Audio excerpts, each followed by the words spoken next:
దేవుని నామానికి మహిమ చెల్లిస్తున్నాము. దేవుని నామాన్ని పాటల ద్వారా కీర్తిస్తుంటే ఈరోజు దేవుడు ఉన్న వాక్యం చెప్పడానికి నిలబెట్టుకున్న సంగతే మర్చిపోయాను. ఎందుకంటే ఆయన్ని కీర్తిస్తుంటే దేవుని వాక్యం సెలవిస్తుంది, ఆయనే స్వయంగా మన ఎదుట వచ్చి నిలబడతాడు.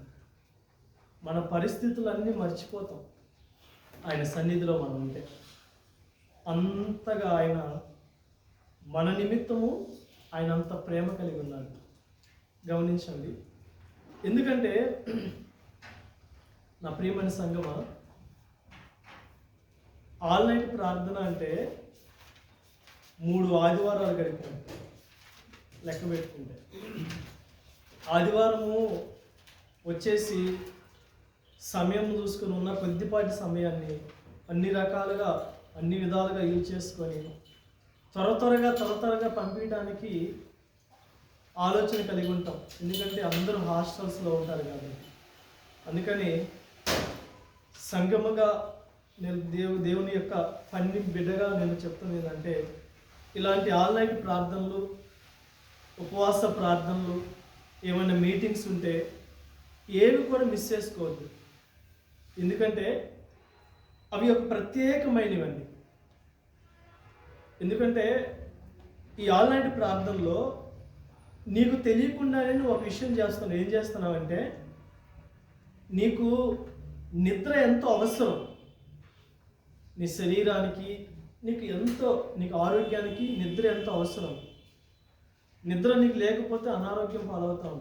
కానీ దానిని కూడా నువ్వు లెక్క చేయకుండా ప్రభువు కోసము దేవునితో గడపాలి, దేవునితో నేను జీవించాలి అని ఆశ కలిగి మనం వచ్చాము చూడండి, దానిని మాత్రం ఖచ్చితంగా ప్రభువు కొట్టివేయడండి. దానిని మాత్రం ప్రభు ఎప్పుడు కొట్టివేయడు. అందుకనే ఇలాంటి ఆన్లైన్ ప్రార్థనలు ఎప్పుడు మిస్ చేసుకోవద్దు. ప్రభువు ప్రత్యేకంగా గుర్తిస్తాడు. నేను అనుభవపూర్వకంగా చెప్తున్నాను. ప్రత్యేకంగా ఆయన మనందరిని ఎన్నుకుంటాడు. అందుకని ఈ ఆన్లైన్ ప్రార్థనకు వచ్చిన ప్రతి ఒక్కరిని నా దేవుడు మీ అందరినీ ఆశీర్వదించును గాక. ఆమేన్. చిన్న వాక్యం చూసుకొని చిన్న మాటలు దేవుని జ్ఞాపకం చేసుకుందాం. రోమీయులకు రాసిన పత్రిక 12వ అధ్యాయము 1వ వచనం చూడండి. కాబట్టి సహోదరులారా పరిశుద్ధమును దేవునికి అనుకూలమైన సజీవ యాగముగా మీ శరీరములను ఆయనకు సమర్పించుకొనుడి. చిన్న మాట ప్రార్థన చేసుకుందాం. పరిశుద్ధుడా పరిశుద్ధుడా పరిశుద్ధుడా పరిశుద్ధుడా, ప్రేమానమ్మకమైన మా తండ్రి, ఘనమైన శ్రేష్టమైన దివ్యమైన నీ పాదాలకు వందనాలు, వేలాది కోట్లాది స్తుతులు చెల్లిస్తున్నాం. ఇంతవరకు ప్రభువా నిన్ను స్తుతించుకునే భాగ్యాన్ని ఇచ్చారు, నిన్ను గణపరుచుకునే భాగ్యాన్ని ఇచ్చారు, నీ నామాన్ని దేవాదిగో తండ్రి ఎత్తి పట్టుకునే భాగ్యాన్ని ఇచ్చారు ప్రభువా, నీలో ఆనందించే భాగ్యాన్ని ఇచ్చారు ప్రభువా.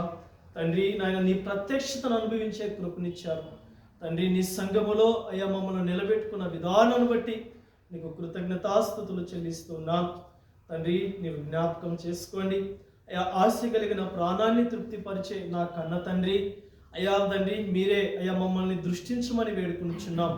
నిలబడుతున్నా నీ సేవకుని మీరు జ్ఞాపకం చేసుకోండి. ఒట్టివాడు అయ్యా మట్టివాడు దేనికి పనికిరాని నన్ను మీరు దర్శించండి. నీ బలమైన ఆత్మ పరిశుద్ధతను అయ్యా కుమ్మరించండి. మాట్లాడే దేవుడు నీవు అయ్యా. ఆశ కలిగి నేను వచ్చి ఉన్నాను. నాతో మా అందరితో అయ్యా మీరు మాట్లాడి అయ్యా ఎదుగో తండ్రి, ఏవైతే నువ్వు విత్తాలో, ఏవైతే ఎదుగో ప్రభు అని అనేసి అయ్యా మా జీవితాల్లో వెలిగించాలని ఆశ కలిగి ఉన్నావో, ఈ రాత్రికాల సమయంలో మా జీవితాలను వెలిగించండి. ఈ జీవితంలో తండ్రి నీకు మహిమకరంగా నిలబడే కృపాభాగ్యాన్ని మాకు దయచేయండి.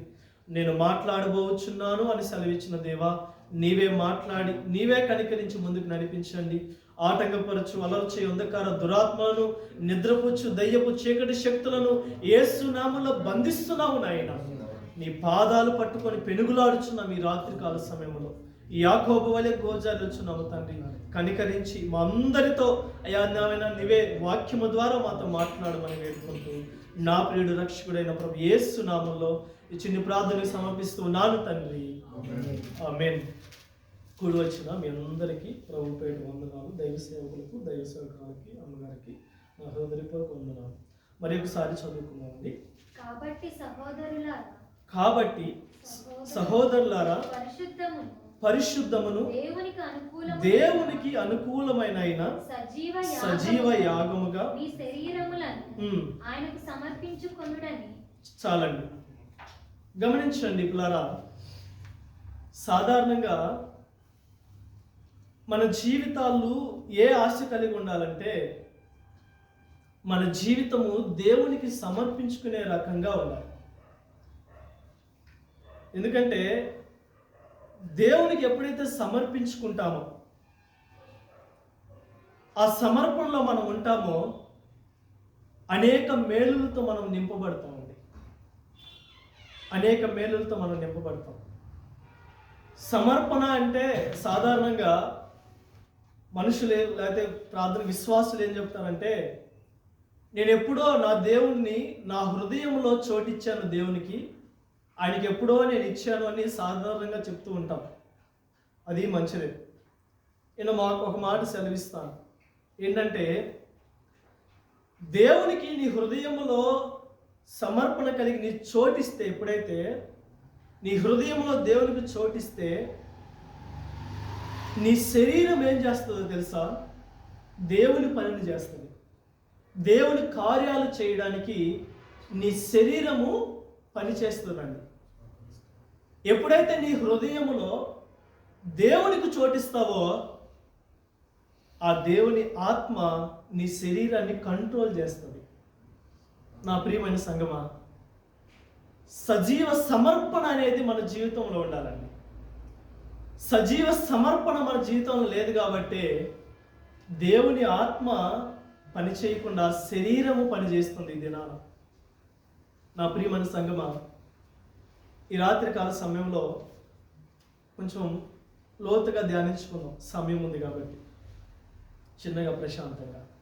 ఎందుకంటే ఎప్పుడైతే దేవుని ఆత్మ నీలో ఉంటుందో ప్రార్థించకుండా నువ్వు ఉండలేవు.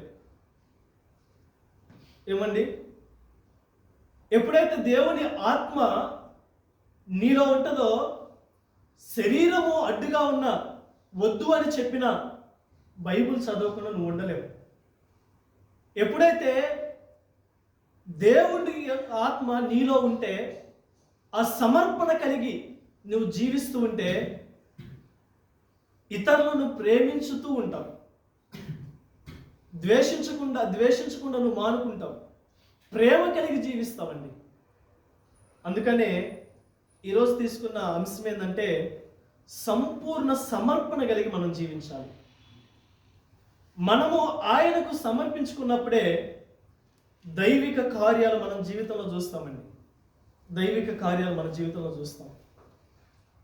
సాధారణంగా నేను చెప్తాను, పరిశుద్ధ గ్రంథంలో అసలు సమర్పణ ఏ రకంగా చేసుకోవాలి? ఇప్పుడు మన హృదయంలో చోటిచ్చాము. హృదయంలో ఎప్పుడైతే దేవుడికి చోటిచ్చామో వెంటనే నీ శరీరము కూడా దేవునికి లోబడి జీవిస్తుంది. సమర్పణ అంటే ఏంటంటే పూర్తిగా ఆయనకి సరెండర్ అవ్వటమే. సమర్పణ అంటే ఏంటంటే సంపూర్ణంగా మన జీవితం అంతటిని ఆయనకి అప్పచెప్పుకోవటమే. ఏమండి? ఈ రాత్రికాల సమయంలో ఒక ప్రశ్న, సంపూర్ణంగా నువ్వు సమర్పించుకుని ఉన్నావా? ఎందుకంటే నీ ప్రాణమును రక్షించింది ఆయన, ఆరిపోయిన దీపాన్ని వెలిగించింది ఆయన, ఎండిన నీ బ్రతుకులో చిగురించి చేసింది ఆయన, ఆయనే నీ కోసము దెబ్బలు అవమానాలు భరించింది ఆయన. నీ ప్రాణమంతా, నీ ప్రాణ ఆత్మ దేహముల మీద యజమానుడు కూడా ఆయనే. అందుకనే సంపూర్ణ సమర్పణం కలిగి మనం జీవించాలి. నా ప్రియమైన సంగమా, లేఖనాల ప్రకారం చూసుకున్నామండి. పరిశుద్ధ గ్రంథంలో, 'లేవి కాండంలో అంతా కూడా ఎలా ఉంటుందంటే, అర్పణలు కలిగి ఉంటుందండి. ఎందుకంటే మనము చేసిన పాపముల నిమిత్తము ఏ రకంగా బలి అర్పించాలి, ఏ రకమైన బలులు అర్పించాలి. ఎందుకంటే చాలా బలులు ఉంటాయి పరిశుద్ధ గ్రంథంలో. దహన బలి అని, నైవేద్య బలి అని, సమాధాన బలి అని, పాప పరిహార్థ బలి అని, అపరాధ బలి అని, ఇవన్నీ చాలా బలులు ఉంటాయి. నా ప్రియమైన సంగమా, ఇప్పుడు మనము దేవునికి అర్పించుకోవాలంటే, లేకపోతే దేవునికి సమర్పించుకోవాలంటే, దేవుడు అంగీకరించాలంటే ఆయనకి మాదిరిగా జీవించే వారిగా మనం ఉండాలి. ఇప్పుడు నేను పరిచర్య చేస్తానని వచ్చాను, బయట నా జీవితం ఎట్లా పడితే అట్లా తిరుగుతూ, లేకపోతే దేవునికి ఇష్టం లేకుండా పనులు చేస్తూ, మూవీస్ చూసుకుంటూ, డ్రింక్స్ తాగుతూ, లేకపోతే అబద్ధమైన కార్యాలు చేస్తూ, ఇవన్నీ చేసుకుంటూ దేవునికి నేను అర్పించుకున్నాను, పరిచర్య చేస్తాను అంటే దేవుడు ఒప్పుకుంటాడండి? ఒప్పుకోడు. సమర్పణలోకి ఎప్పుడు వస్తామంటే మొదట మనము మన హృదయము అర్పించుకోవాలి, మన శరీరము ఆయన అర్పించుకోవాలి. నీవు ఏదైతే కలిగి ఉన్నావో మొత్తం ఆయనకు అందించుకోవాలండి. పూర్తిగా సరెండర్ అవ్వాలి. దహన బలిగా మీరు మార్చబడాలి. అందుకనే దేవుని వాక్యానికి సెలవిస్తుంది. చదువుకుందాము. లేవి కాండము 1వ అధ్యాయము 14వ వచనం చదువుకుందాం. అతడు యెహోవాకు బలిగా అర్పించుచున్నది పక్షి జాతుల్లోని దైన వెడల తెల్లని గుబరలో నుండి గాని పావురపు పిల్లల్లో నుండి గాని తేవలను. యాజకుడు బలిపీఠం దగ్గరకు తీసుకుని వచ్చి, చాలండి. అతడు యెహోవాకు దహన బలిగా అర్పించున్నది పక్షి జాతిలోదైన ఎడల తెల్ల గువ్వలలో నుండిన గాని పావురపు పిల్లల నుండి కానీ తేవాలని. గమనించండి పిల్లరా, ఇక్కడ దహన బలి. ఎందుకంటే దహన బలి చేసేటప్పుడు, దహన బలి అంటే ఏంటంటే ఏం లేదు, పూర్తిగా దానిని అగ్నితో కాల్చివేసి బూడిదవ్వటమే.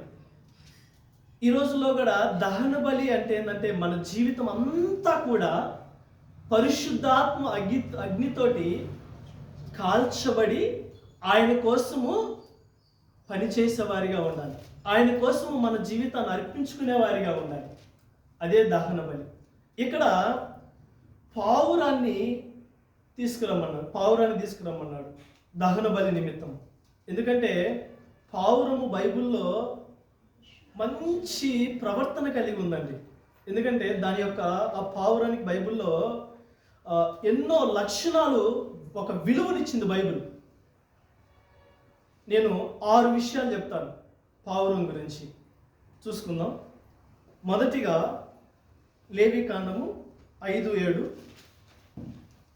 అతడు గొర్రె పిల్లను తేజాలని ఎడల అతడు పాపియగునట్లు తాను చేసిన అపరాధ విషయమై 2 తెల్ల గువ్వలనే గాని 2 పావురపు పిల్లలనే గాని పాప పరిహారార్థ బలిగా, ఒక దానిని దహన బలిగా, ఒక దానిని యెహోవా సన్నిధికి తీసుకొని రావలెను.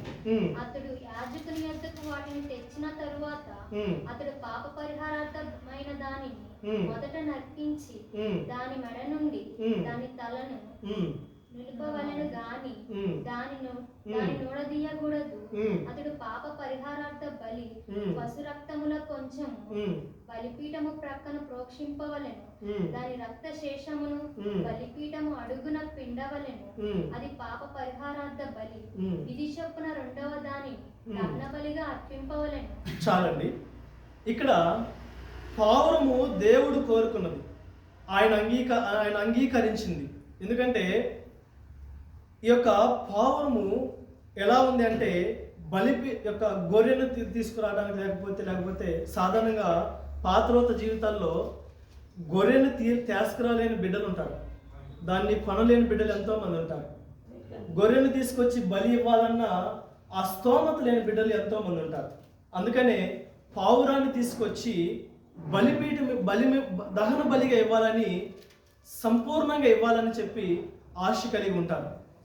ఎందుకంటే పావురాన్ని దేవుడు కోరుకున్నాడు. దేవుడు అంగీకరించాడు పావురమును. ఎందుకంటే చూసుకుందాం లోకాసు వార్త 2:22లో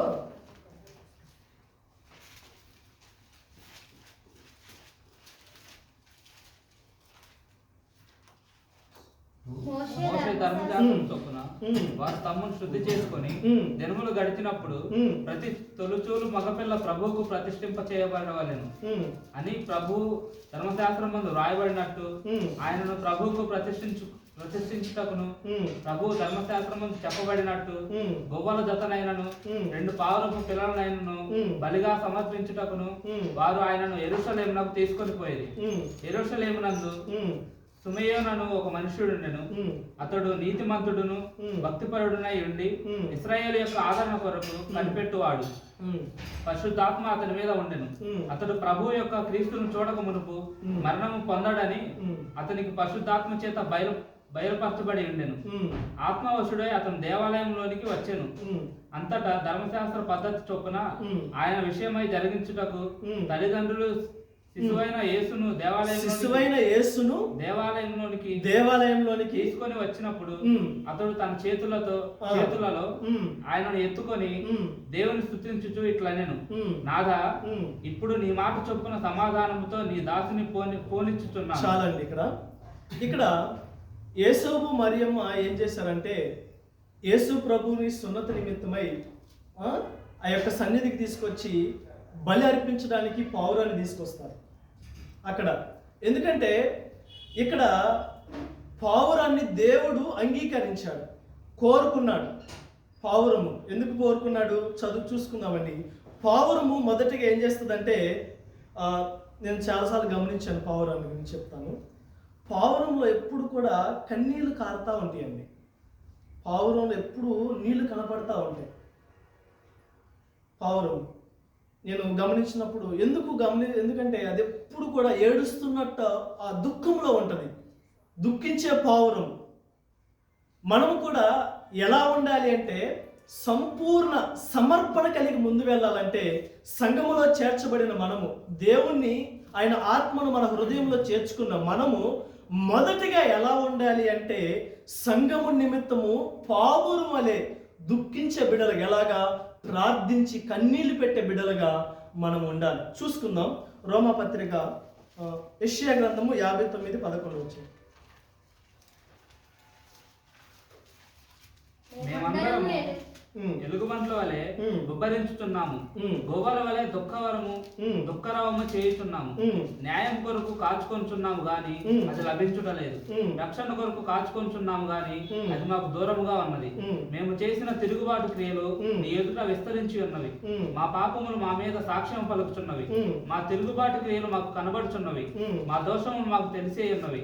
తిరుగుబాటు చేయుటయు యెహోవాను విసర్జించుటయు మా దేవుని వెంబడింపక వెనుదీయుటయు బాధకరమైన మాటలు విధికి వ్యతిరేక్తమైన మాటలు వచించుటయు హృదయమున యోచించుకొని అసత్యపు మాటలు పలుకుటయు ఇవే మా వలన జరుగుతున్నవి.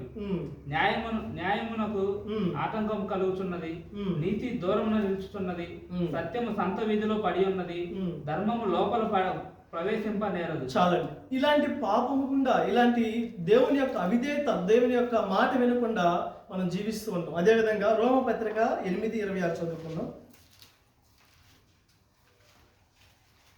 అటువలే ఆత్మయు మన బలహీనతను చూచి సహాయం చేయుచున్నాడు. ఏలయనగా మనము యుక్తముగా ఎలాగో ప్రార్థన చేయాలో మనకు తెలియదు గాని ఉచ్చరింప శక్యము కాని మూలుగులతో ఆ ఆత్మ తానే మన పక్షముగా విజ్ఞాపనం చేయుచున్నాడు. మరియు హృదయములను పరిశోధించువాడు ఆత్మ యొక్క మనసు ఏదో ఎరుగును.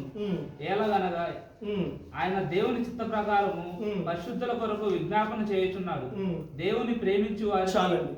ఇక్కడ దుఃఖముతో కలిగిన ప్రార్థన ఎంతో అవసరం అండి.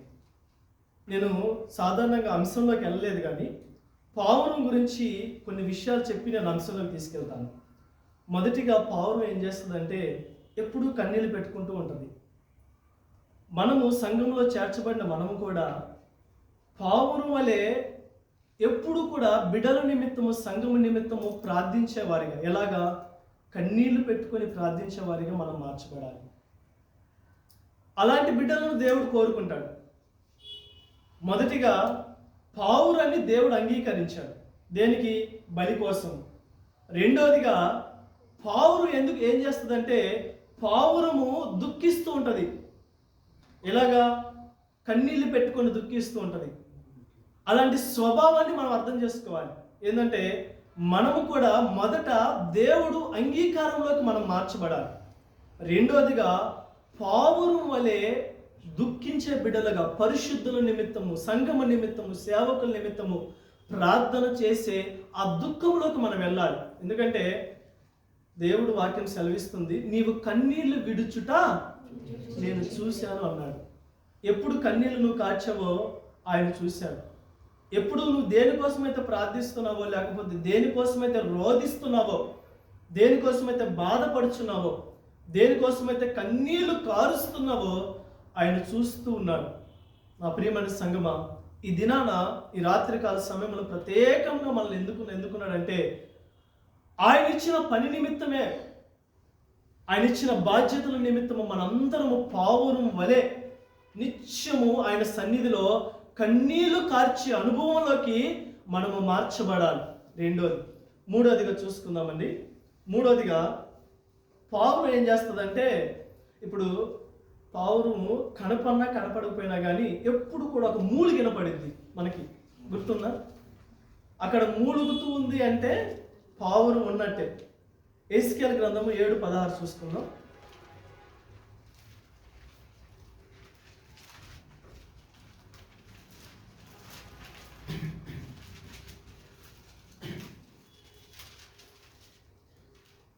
వారిలో ఎవరినైనా తప్పించుకున్న ఎడల వారందరూ లోయలోని గుబ్బల వలె పర్వతం మీద నుండి తమ దోషమును బట్టి మూలుగులు రుద్దురు. అందరి చేతులు సత్తువ తప్పును, అందరి మోకాళ్ళు నీళ్ల వలె తత్తరిల్లును. వారు గోనెపట్ట కట్టుకుందురు, వారికి ఘోరమైన భయము తగులును, అందరూ సిగ్గుపడుదురు, అందరి తలలు చాలండి. ఇక్కడ మూలిగే స్వభావం మనకు కావాలండి. ఎక్కడ? నోటితో కాదు, ప్రార్థనతో మూలిగే స్వభావం మనకు కావాలి.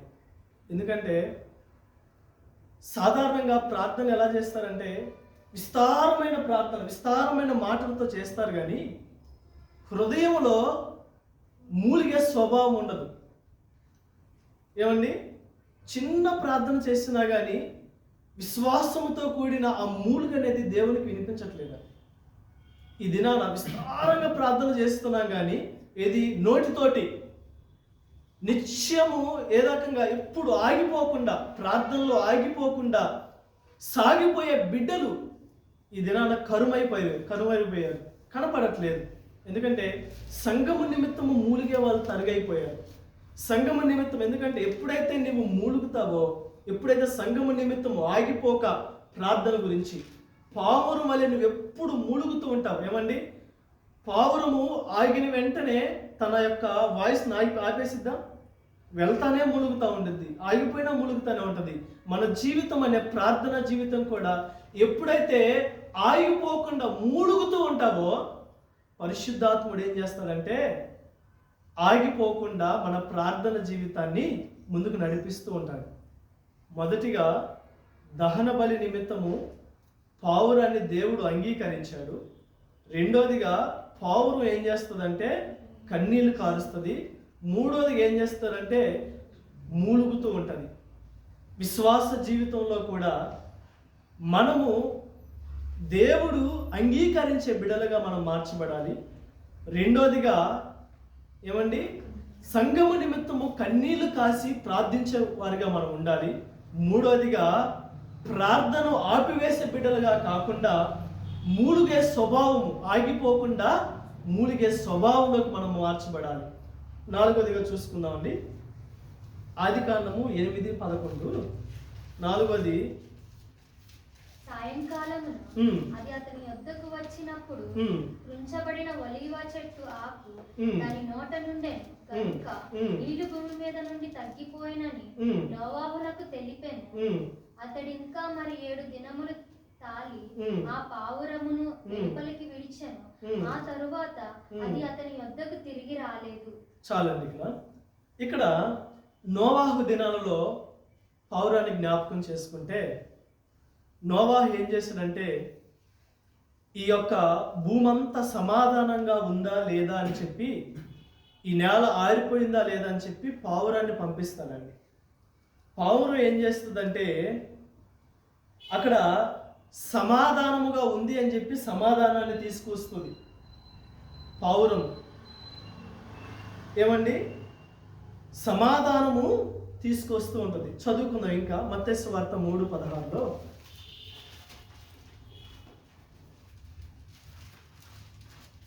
యేసు బాప్తిస్మము పొందిన వెంటనే నేలలో నుండి ఒడ్డునకు వచ్చాను. ఇదిగో ఆకాశము తెరవబడెను. దేవుని ఆత్మ పావురము వలె దిగి తన మీదకి వచ్చుట చూచాను. చాలండి. ఇక్కడ మనం ఎన్ని చూసుకుందాం. మొదట పావురాన్ని దేవుడు అంగీకరించాడు. రెండోదిగా పావురము దుఃఖముతో ఉన్నది.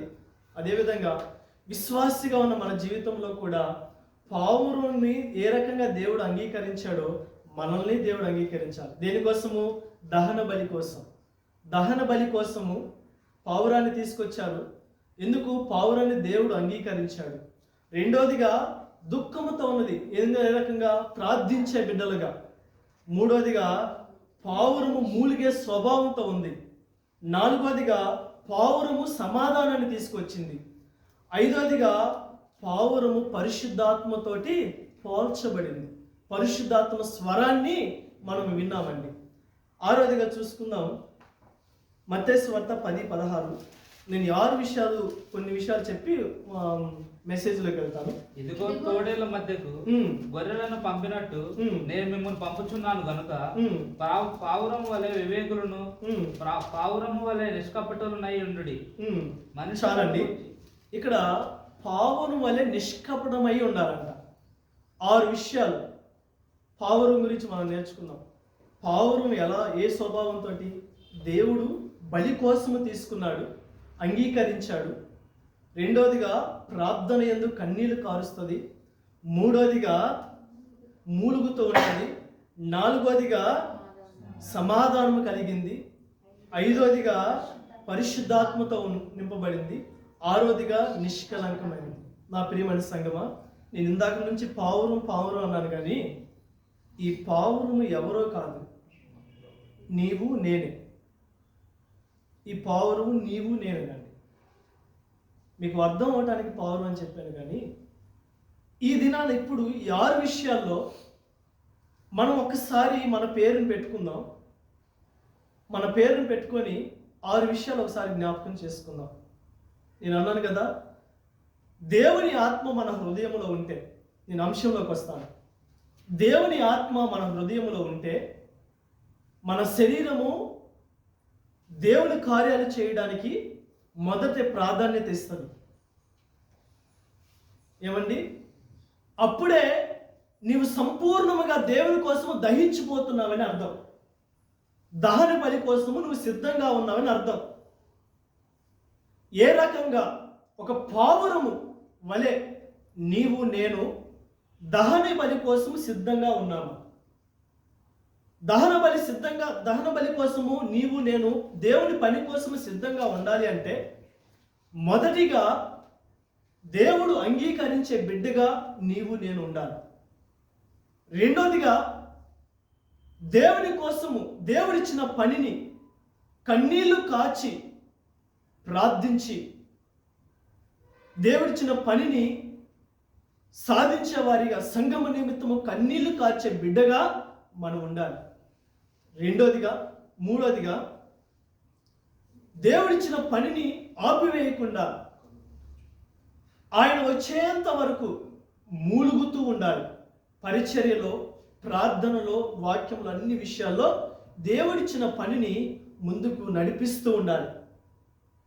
నాలుగోదిగా మనము సమాధానము కలిగే బిడ్డలుగా ఉండాలి. అన్ని విషయాలు సమాధానముతో కలిగిన జీవితాన్ని మన జీవితంలో ఉండాలి. ఐదోదిగా పరిశుద్ధ ఆత్మ అనుభవంలోకి మనం మార్చబడాలి. ఆరోదిగా నిష్కలంకమైన స్థితిలోకి మనం మార్చబడాలి. అప్పుడే దేవుడు మనల్ని అంగీకరిస్తాడు. దేనికోసము? సజీవ యాగముగా మనల్ని అర్పించుకోవడానికి, ఆయన కోసము పనిలో ముందుకు వెళ్ళడానికి, సంఘము నిమిత్తము ముందుకు వెళ్ళడానికి దేవుడు ప్రత్యేకంగా ఎన్నుకుంటాడు. ఎందుకు చెప్పనా? వాళ్ళందరూ సమర్పణ కలిగి ఉంటారండి. ఇన్ని విషయాలలో జాగ్రత్త కలిగి ఉంటారు కాబట్టి, ఆసక్తి కలిగి ఉంటారు కాబట్టి. ఈ అంశము నేను ఎందుకు తీసుకున్నానంటే, ఆల్రెడీ ప్రార్థన శుక్రవారము అత్యాసక్తి కలిగిన బిడ్డలే వస్తారు, ఒక సమర్పణ కలిగిన బిడ్డలే వస్తారని ఈ అంశము నాకు దేవుడు బయలుపరిచాడు. అందుకని నా ప్రియమైన సంగమా, మనము సంపూర్ణ సమర్పణ ఎలా ఉండాలంటే, దేవుని కోసం మన జీవితము ఖర్చు చేసుకునే వారిగా ఉండాలండి. ఈ దినాలలో లోకపరమైన నిమిత్తము మన సమయాన్ని వృధా చేసుకుంటున్నాం. కానీ నేను అనుకున్నాను, నిన్న మొన్న కావాలి ఏకాంత ప్రార్థనకి వెళ్ళాను. ఏకాంత ప్రార్థన, ఎందుకంటే ఏకాంత ప్రార్థన అనుభవం మనలో ఉండాలి. దేవుని పరిచర్యలో ఉంటున్న అందరికీ సంఘంలో ప్రార్థన, కుటుంబ ప్రార్థనలో ప్రత్యేకమైన ప్రార్థనలు ఉంటే కానీ ఏకాంతం అనుభవం మనకు ఎంతో అవసరం అండి.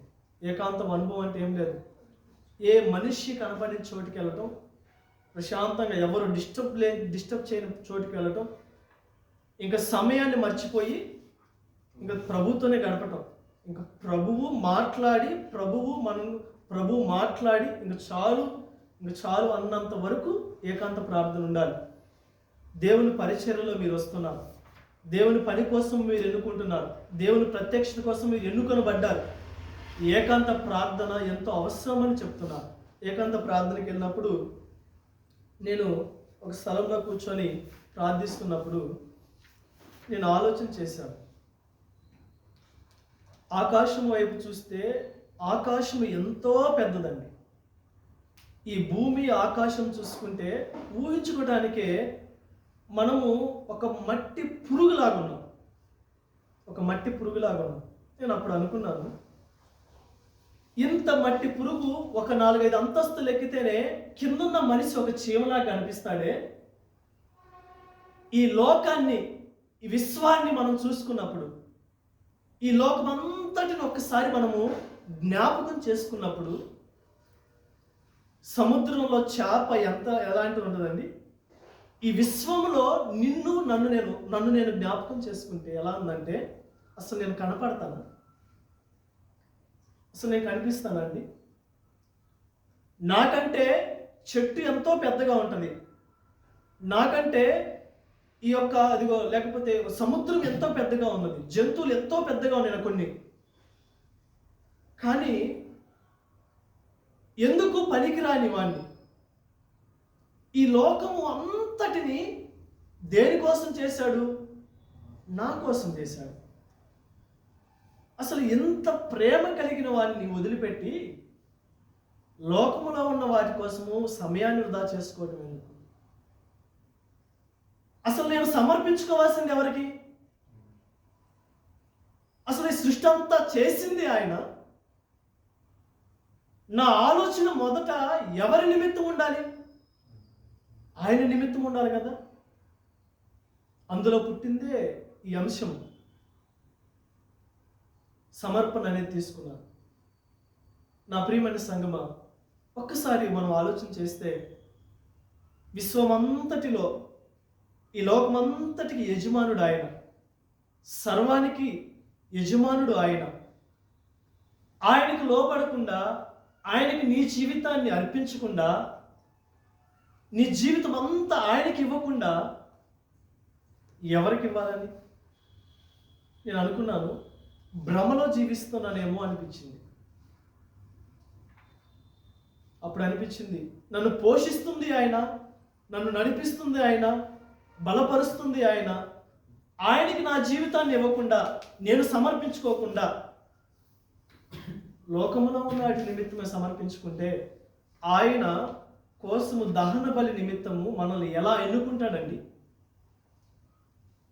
అందుకనే మన జీవితాలు మొదట సంపూర్ణ సమర్పణలోకి రావాలి అంటే మొదట ఆయన అంగీకరించే స్థితిలో మనం ఉండాలి. సంపూర్ణ స్థితిలోకి మనము మార్చబడాలి అంటే, రెండోదిగా ఆయన ఇచ్చిన పనిలో మనము నిత్యము కన్నీళ్లు కార్చే బిడ్డలుగా మనం ఉండాలి. సంపూర్ణ సమర్పణలోకి మనము వెళ్ళాలి అంటే ఆయన ఇచ్చిన పనిని నిత్యము మనము ఆగిపోక సాగిపోయే బిడ్డలుగా మూలిగే స్వభావంలో మనం ఉండాలి. ఆయనకు సంపూర్ణ సమర్పణ మనం కలిగి జీవించాలి అంటే మనము సమాధానము కలిగి జీవించే వారిగా ఉండాలి. సంపూర్ణ సమర్పణ మనము జీవించాలి అంటే, ఆయనకు కలిగి జీవించాలంటే పరిశుద్ధాత్మ అనుభవంలోకి మనం రావాలి. సంపూర్ణ సమర్పణ కలిగి జీవించాలంటే నిష్కలంకమైన జీవితం మనం కలిగి జీవించాలి. అప్పుడే దేవుని కోసము దహన బలికి సిద్ధపరచబడిందండి. పావురము దేవుడు అందుకు ఏర్పాటు చేసుకున్నాడు. ఇప్పుడు అంశంలోకి వెళ్దాం, మనం చదువుకుందాం. లేవీకాండము, నేను త్వరగానే ముగిస్తాను. నేను ఇప్పుడు దాకా చెప్పింది ఇంట్రడక్షన్, జస్ట్ అర్థం అవడానికి సమయం ఉంది కాబట్టి ఇలాంటివన్నీ కొంచెం నిదానంగా చెప్పుకోవడానికి ఆదివారం మనకి సమయం దొరకదు కాబట్టి. లేవీకాండము 1వ అధ్యాయము 15వ వచనం చదువుకుందాం. యాజకుడు బలిపీఠము దగ్గరకు దాన్ని తీసుకొని 14వ వచనం చదవండి. అతడు యెహోవాకు దహన బలిగా అతడు యెహోవాకు దహన బలిగా అర్పించినది అర్పించినది పక్షి జాతిలోనిదైన ఎడల తెల్ల తెల్ల గువ్వలలో గువ్వలలో నుండి గాని పావురపు పిల్లలో నుండి గాని తేవలను యాజకుడు బలిపీఠము దగ్గరకు దాన్ని తీసుకొని వచ్చి, మరి ఒకసారి చదువుకుందాం. దానిని తీసుకొని వచ్చి దాని తలను త్రుంచి బలిపీఠము మీద దాని దహింపవలని దాని రక్తమును బలిపీఠము ప్రక్కన పిండవలని. ఇక్కడ ఆగండి. ఇప్పుడు పావురాన్ని దహన బలి నిమిత్తము సిద్ధపరచబడింది. ఏమండి, చిన్నగా వెళ్దాం, సబ్జెక్ట్లోకి వెళ్దాం. పావురాన్ని దహన బలి నిమిత్తము సిద్ధపరచబడింది. ఎలాంటి పావురాన్ని? ఏమండి, 6 విషయాలు చెప్పాను నేను. ఎలాంటి పావురాన్ని? దేవుడు అంగీకరించిన పావురము. రెండోది కన్నీళ్లు సంగమ నిమిత్తం. మిమ్మల్ని ఏర్పాటు చేసుకోండి, ఆ పావురంలో నీ పేరు పెట్టుకోండి. దేవుడు అంగీకరించిన పావురం నేను, సంగమ నిమిత్తము కన్నీళ్లు కార్చే పావురాన్ని నేను, దేవుని చిత్తానుసారంగా మూలిగే పావురాన్ని నేను, సమాధానం అన్ని విషయాల్లో సమాధానం కలిగిన పావురాన్ని నేను, పరిశుద్ధాత్మ అనుభవం కలిగిన పావురాన్ని నేను, నిష్కలంకమైన పావురాన్ని నేను ఇన్ని లక్షణాలున్న నేను ఏమండి దహన బలి నిమిత్తము ఏదన్నా కుంటిదాన్ని తీసుకువెళ్తే దేవుడు అంగీకరిస్తాడా? అర్పణలో మనం చూస్తున్నాం కదా, కుంటిదాన్ని తీసుకెళ్తే దేవుడు అంగీకరిస్తాడా? లేదు. ఎలాంటి దాన్ని? శ్రేష్టమైనది తీసుకెళ్ళాలి. శ్రేష్టమైనది తీసుకెళ్తేనే దేవుడు అంగీకరిస్తాడు. నీలో ఏమైనా పాపం పెట్టుకోనో, నీలో దేవునికి ఇష్టం లేని పనులు పెట్టుకొని, ప్రభువా నేను నీ పనిలో ఉంటాను, నీకోసం నా జీవితాన్ని అర్పించుకుంటున్నాను, నీకోసం నేను ఏదైనా చేయడానికి రెడీగా ఉన్నానంటే, దేవుడు ఒక మాట ఉందండి, దేవుడు సర్వజ్ఞాని, సర్వజ్ఞుడు. అంటే సర్వజ్ఞానం అంది, అంతా ఎరిగిన ఆయన వర్తమాన భూత భవిష్యత్ కాలమును ఎరిగిన వాడు. హృదయంలో పెట్టుకొని ఏమండి, హృదయంలో కాలు ఇరిగిపోయిందో, హృదయంలో ఏమి ఇరిగిపోయిందో నీకు తెలిసి కూడా ఆయన కోసం నేను అర్పించుకుంటానని నోటితో చెప్తే అది ఆయనకు అంగీకారం అండి? కాదు. ఇక్కడ యాజకుడు పని ఏంది?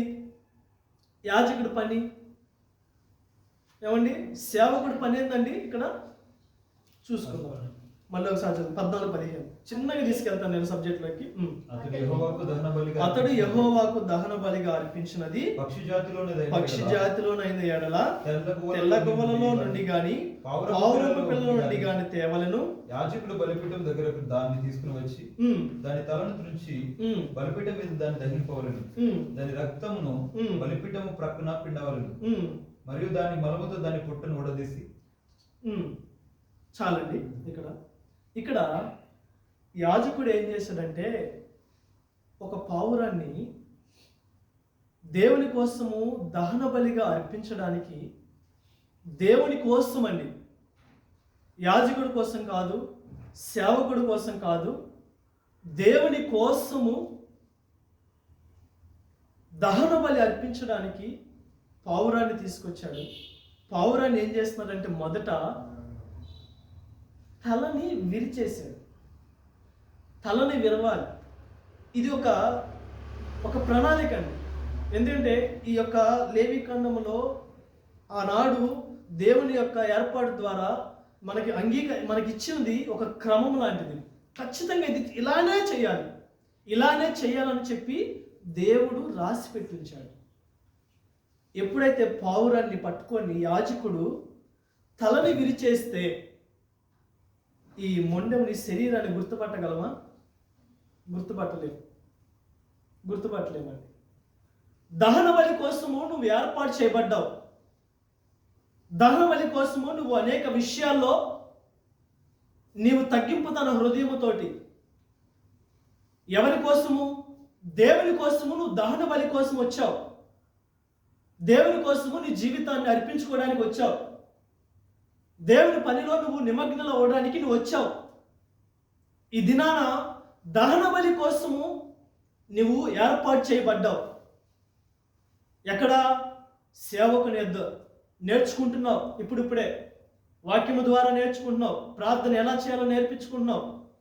పరిశుద్ధాత్మ బలము అనుభవంలోకి వస్తున్నావు. ఎలా సమాధాన పడాలో నేర్చుకుంటున్నావు. కనిపెట్టుకొని జీవిస్తూ ఉన్నావు. ఇలాంటి వ్యక్తి దహన బలి కోసం ఏర్పాటు చేయబడ్డాడండి. ఇక్కడ క్రమం ఏంటంటే యాజకుడు మొదట తలని విరిచేస్తూ ఉన్నాడు. ఇక్కడ తల అంటే ఏంటో తెలుసా? మన తలంపులండి. ఇక్కడ చాలామంది కూడా ఒక ఆలోచన కలిగి ఉంటారు. ఎలాంటి తలాంతులు తెలుసండి? దేవుడికి మించిన తలాంతులు ఉండాలని ఆశిస్తున్నారు. జ్ఞానము దేవుడికి ఉపయోగకరమైన జ్ఞానం కాకుండా అజ్ఞానంలో జీవిస్తూ ఉన్నారు ఈ దినాన. దేవుని బోధను కాదని విడిచిపెట్టే వాళ్ళు ఎంతోమంది ఉన్నారు. దేవుని కార్యాలను తప్పుపట్టే వాళ్ళు ఎంతోమంది ఉన్నారు. ఏమండి? దేవుని కార్యాలను తప్పుపట్టే వాళ్ళు ఉన్నారు. ఎలాంటి ప్రశ్నలు తెలుసా? వాళ్ళ యొక్క తలాంతులు ఎలా ఉంటాయో తెలుసా?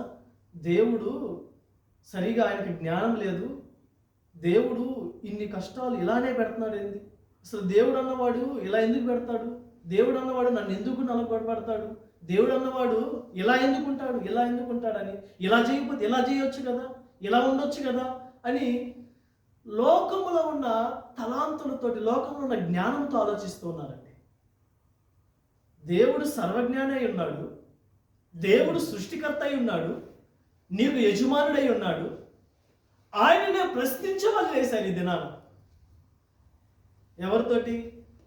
తలకాయలో దేవుని తలంపులు పెట్టుకోకుండా లోకమైన తలంపులు పెట్టుకున్నారు. ఒక చిన్న ఎగ్జాంపుల్ చెప్తాను నేను. ఒక ఆయన ఉన్నాడంట, ఒక వ్యక్తి. ఆ వ్యక్తి ఏంటంటే ఎవరిని కూడా మెచ్చుకునే వ్యక్తి స్వభావం కాదు. నేను జ్ఞానిని, నేను ఒక్కనే జ్ఞానిని, నేను తప్ప ఏ జ్ఞానవంతుడు లేడు అని ఈ వ్యక్తి ఏం చేస్తాడంటే ఎండాకాలం సైడు నడుచుకుంటూ వెళ్తున్నాడు. పొలంలో నడుచుకుంటూ వెళ్తూ ఆ ఎండాకాలంలో ఆయాసం వచ్చి ఎండకి తపన పుట్టి ఒక చెట్టు వచ్చింది. ఏం చెట్టు అంటే మేడి చెట్టు కనిపించిందండి. మేడి చెట్టు కనిపించిన తర్వాత ఆ చెట్టు కిందకి వెళ్ళాడు. చెట్టు కిందకి వెళ్ళి ప్రశాంతంగా చల్లగా ఉంది, ప్రశాంతంగా ఉందిలే అని చెప్పి కూర్చున్నాడు. కూర్చొని ఇంకా ఎండాకాలం కదా, చల్లగా ఉన్న తర్వాత ఏమొచ్చిందండి, నిద్ర వస్తుంది. నిద్రపోదామని చెప్పి ఇటు పడుకున్నాడు. ఇటు పడుకోగానే చెట్టు వైపు చూడగానే ఆడు ఆలోచిస్తున్నాడు. ఏమని ఆలోచిస్తున్నాడు? పైన చూడగానే చిన్న చిన్న అత్తిపళ్ళు కనిపించింది, చిన్న చిన్నవి. చెట్టు ఏమో చాలా పెద్దది. అప్పుడు అనుకుంటున్నాడు, దేవునికి అసలు జ్ఞానమే లేదు. దేవుడు ఏమన్నా కొంచెమన్నా జ్ఞానం ఉంటే ఇంత పెద్ద చెట్టుకి ఇంత చిన్న కాయలు ఎలా పెట్టాడు? ఈ దినానండి ఏదైనా శ్రమ వస్తే, ఏదైనా ఇబ్బంది వస్తే ఇలాంటి ఆలోచనలోకి వెళ్తున్నారు విశ్వాస అయి ఉన్న బిడ్డలు. ఏమండి, చదువుకున్న ఒక వచనం చూపిస్తాను. కీర్తనలో 45వ వచనం తీసి పెట్టండి. ఇలాంటి ఆలోచనతో అతను ఉన్నప్పుడు ఆయన ఏమంటున్నాడు తెలుసా? దేవుడికి జ్ఞానం ఉంటే ఇంత పెద్ద చెట్టుకి ఇంత చిన్న కాయలు పెట్టాడండి. ఏమండి, ఎలాంటి జ్ఞానం తెలుసా? అదైతే పుచ్చకాయ చెట్టు ఉంది కదా, అదేమో చిన్న చెట్టు, పెద్ద కాయలు పెట్టాడు. సొరకాయ ఏమో చిన్నది, సొరకాయ ఏమో చెట్టు ఏమో చిన్నది, పెద్ద కాయలు పెట్టాడు. ఆ కాయలేమో ఎక్కడ ఉండాలి, ఈ కాయలేమో అక్కడ ఉండాలి. ఇది దేవుడు మనిషి జ్ఞానం. నిద్రపోతా ఉన్నాడు. నిద్రపోతున్నావు అంటే ఆ పండు వచ్చి ముఖం మీద పడింది, ఏదో తక్కువ కొట్టినట్టుంది. లేచి చూడగానే ఎంత ఎత్తున వాసిందండి.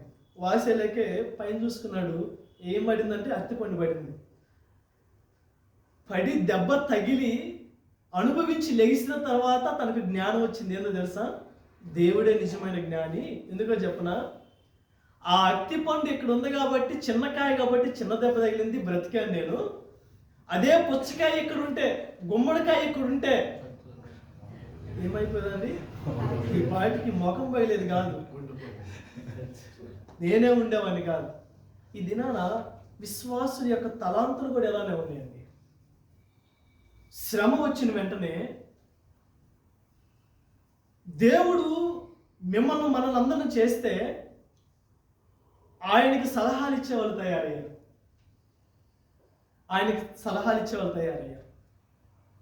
ఒక చిన్న ఏం లేదు, కొంచెం వాడబడుతున్నామంటే చాలండి, ఒక మంచిగా పాట పాడుతున్నామంటే చాలు, లేదా వర్షిప్ చేస్తున్నామంటే చాలు, ఏదైనా కొంచెం వాక్యం చెప్పడానికి దేవుడు కృతజ్ఞత చాలండి. లేకపోతే ఏదన్నా విశ్వాసిగా ప్రార్థనలు కొంచెం ఎక్కువ చేస్తుంటే చాలండి, వెంటనే తలాంతులు మారిపోతున్నాయి. వెంటనే దేవునికి సలహాలు ఇచ్చే వాళ్ళు చేంజ్ అయిపోతారు. దేవునికే మాటలు చెప్పే వాళ్ళు తయారవుతున్నారండి. ఇలాంటి జీవితం సంఘంలోకి వస్తుంది. ఇలాంటి జీవితం సంఘంలోకి వస్తే ఎలా అండి? అందుకనే మొదట దేవుడు 6 విషయాల్లో నిన్ను మంచిగా ఎన్నుకున్నాడు. నువ్వు అన్ని రకాలుగా ఉపయోగపడ్డావు, నిన్ను దహన బలికి ఎన్నుకున్నాడు.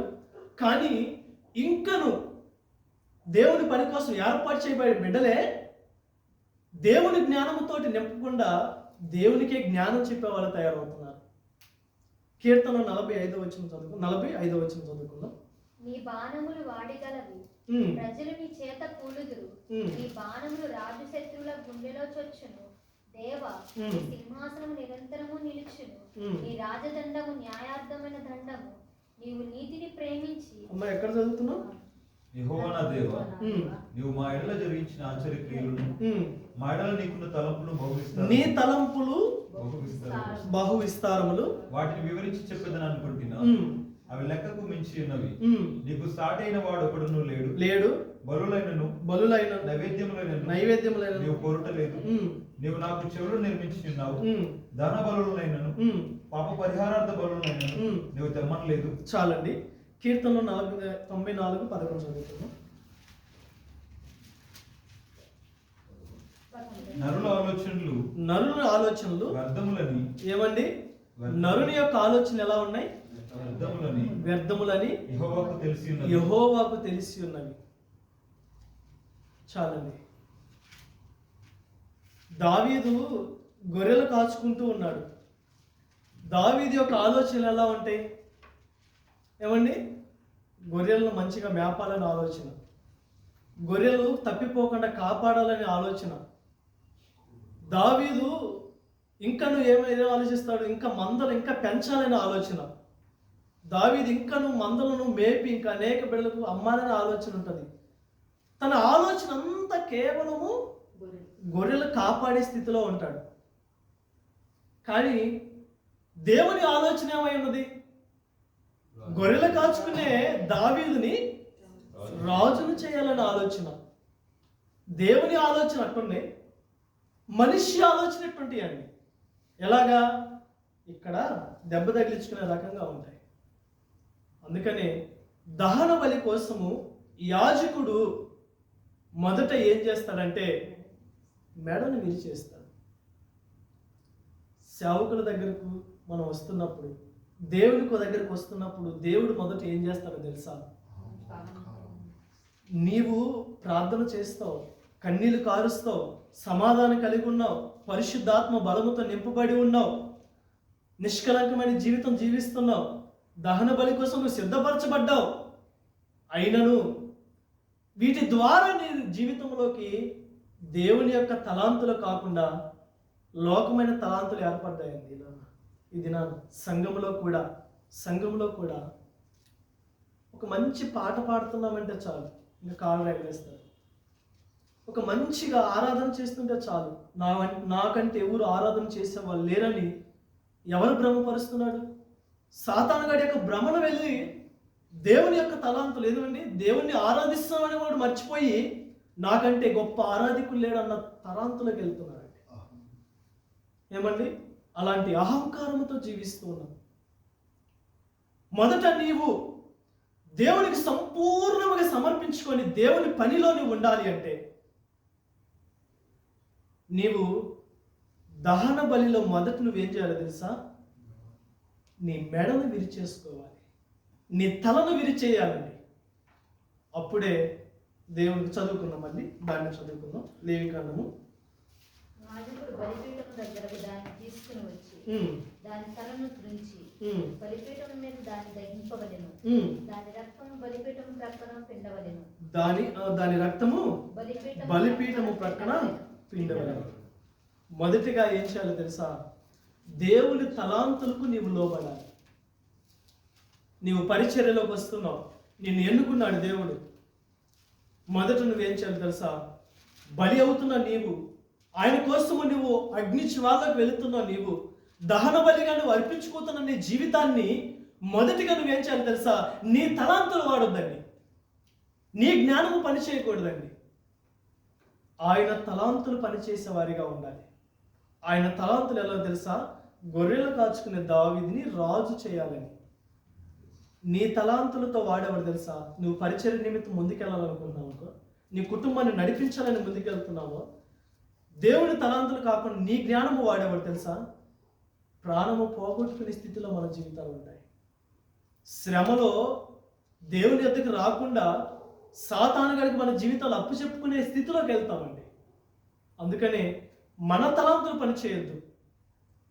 నీవు దహన బలి నిమిత్తము దేవుని కోసం అర్పించుకుంటున్న నీవు మెడ విరుచుకునే వారిగా ఉండాలి, నీ తలాంతులు విరుచుకునే వారిగా ఉండాలి. నీ తలాంతులు కాదు, దేవుని తలాంతులు నీ జీవితంలో పనిచేసే వారిగా ఉండాలి.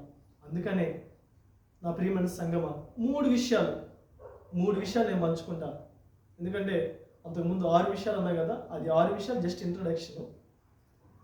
అవి జస్ట్ నువ్వు ఏ రకంగా ఉన్నావు, మనం ఏ రకంగా ఉన్నాం, ఏ రకంగా ఉంటే దేవునికి దహన బలి కోసం ఉపయోగపడతామని. మొదటి విషయం ఏంటంటే నీవు తలను విరిచి వేసుకునే వారిగా ఉండాలి, నీ తలాంతులు విరిచి వేసుకునే వారిగా ఉండాలి. ఎవరి కోసము? దేవుని కోసము. దేవుని కోసము నువ్వు దహన బలిగా అర్పిస్తే స్థితిలో ఉన్నప్పుడు మనుషుల జ్ఞానము కాదు కానీ, ఏ జ్ఞానము కాదు కానీ దేవుని జ్ఞానము మాత్రమే పనిచేసేవారిగా ఉండాలి. రెండోదిగా చూసుకుందామండి, లేవికాండము 1వ అధ్యాయము 16వ వచనం చదువుకుందాం. మరియు దాని మలముతో దాని పొట్టను ఓడదీసి బలిపీఠము తూర్పు దిక్కున బూడిదను వేయి చోట దాన్ని పారవేయవలెను. అతడు దాని రెక్కల సందున. చాలండి. ఈ దినాన రెండోదికి ఏంటంటే యాజకుడు ఏం చేస్తాడంటే మొదటిగా పావురం యొక్క తల తుంచేస్తాడు. రెండోదిగా ఏం చేస్తాడంటే మలముతో దాని పొట్టను ఊడదీస్తాడండి. ఏమండి, చదువుకుందాం మళ్ళీ. మరియు దాని మలముతో దాని పొట్టను ఊడదీసి బలిపీఠము తూర్పు దిక్కున బూడిదను వేయి చోట దాన్ని దానిని పారవేయవలెను. నా ప్రియమైన సంగమా, ఈ దినాన తలాంతులు తీసేస్తున్నాం. దేవుని యొక్క తలాంతుల నిమిత్తము మనం ముందుకెళ్తున్నాం. మన హృదయములో, మన పొట్టలో ఎన్నో నీచమైన కార్యాలు ఉంటాయి ఈ దినాన మన హృదయము. చదువుకుందాం. మార్క్స్ వార్త 7:20 చదవండి. మనుష్యుని లోపల నుండి బయలు వెళ్ళునది మనుష్యుని అపవిత్రపరచును. మనుష్యులను లోపల నుండి అనగా మనుషుల యొక్క హృదయములో నుండి దురాలోచనలు, జారత్వము, దొంగతనము, నరహత్యలు, వ్యభిచారము, లోభము, చెడుతనము, కృత్రిమమును, కామ వికారము, దేవదూషణయు, అహంభావమును, అవివేకమును వచ్చును. ఈ చెడ్డవన్నీ లోపల నుండి బయలు వెళ్ళి మనిషిని అపవిత్రపరచునని ఆయన చెప్పాను. చాలండి. ఇక్కడ ఇవన్నీ మన జీవితంలో ఉంటే దహన బలికి ఆయన అంగీకరిస్తారా? ఏమండి, మనుష్యులు మొదటిగా దేవునికి సమర్పించుకునే వాళ్ళు రెండోదిగా ఏం చేయాలో తెలుసా? మన హృదయంలో ఏవైతే ఇక్కడ చదువుకున్నామో, జారత్వం కానీ, దొంగతనం కానీ, నరహత్య కానీ, వ్యభిచారం కానీ, చెడుతనం కానీ, ఏమండి దేవదూషణ కానీ, అహంభావం కానీ, ఏదైనా సరే మన జీవితంలో ఉంటే, లేకపోతే మన హృదయంలో ఉంటే వాటిని ఏ రకంగా ఇక్కడ యాజకుడు దాని పట్టులో ఉన్న దాన్ని ఊడదీశాడో అట్టి రీతిగా మనము మన జీవితంలో, మన లోకము, మన యొక్క హృదయంలో ఉన్న పాపపు జీవితాన్ని తీసివేసి ఊడదీసే వారిగా మనం ఉండాలండి. ఏమండి, 2 విషయాలు. మొదటిగా మన తలను విరిచేయాలి.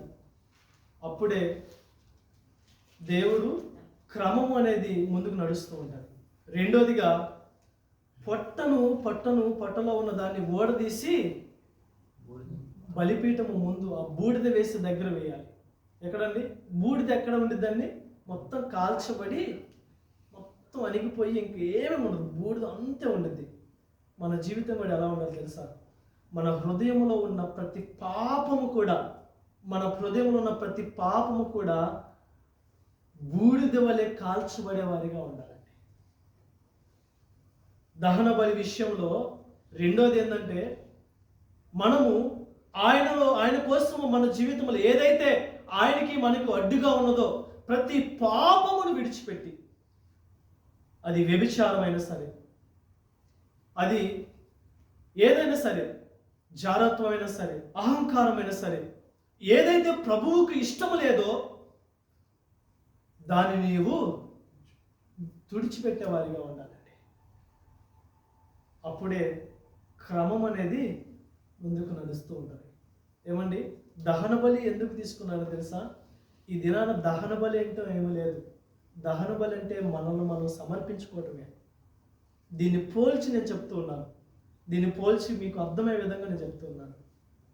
నా ప్రియమైన సంగమా, మన హృదయంలో ఏదైతే, ఎందుకంటే మీరందరూ పరిచయం చేయడానికి, లేకపోతే దేవుని పనిలో ఉండటానికి, దేవుని కోసం జీవించడానికి, మీరు దేవుని కోసం మీ జీవితాన్ని సమర్పించుకుంటున్నాం మనందరం కలిసి. అందుకని మన తలాంతర పని చేయొద్దు. మన హృదయంలో ఏదైతే ఉన్నదో పాపపు జీవితము, ఆయన కోసము విడదీసే వారిగా ఉండాలండి. అప్పుడే ఆయనకు అంగీకారంగా ఉంటుంది. మూడోదిగా చూసుకుందాం. లేవికాండము 6:17. దాన్ని పులియబెట్టి కాల్చవద్దు. 1:17 చదవండి. అతడు దాని రెక్కల సందున అతడి దాని రెక్కల సందున దాన్ని దాని చేల్చవలను గాని అవయవ విభాగములను విడదీయకూడదు. యాజకుడు బలిపీఠము మీద అనగా అగ్ని మీద కట్టెలపైనే దాన్ని దహింపవలను. చాలండి. ఇక్కడ మూడవది ఏం చేస్తాడంటే యాజకుడు తన రెక్కలు పట్టుకొని చీల్చేస్తాడు. ఏమండి, ఇప్పుడు నేను మరి ఒక దగ్గరికి వస్తాను. ఇక్కడ దహన బలి నిమిత్తము మనం నిలబడ్డాం. మీరు ఊహించుకోండి.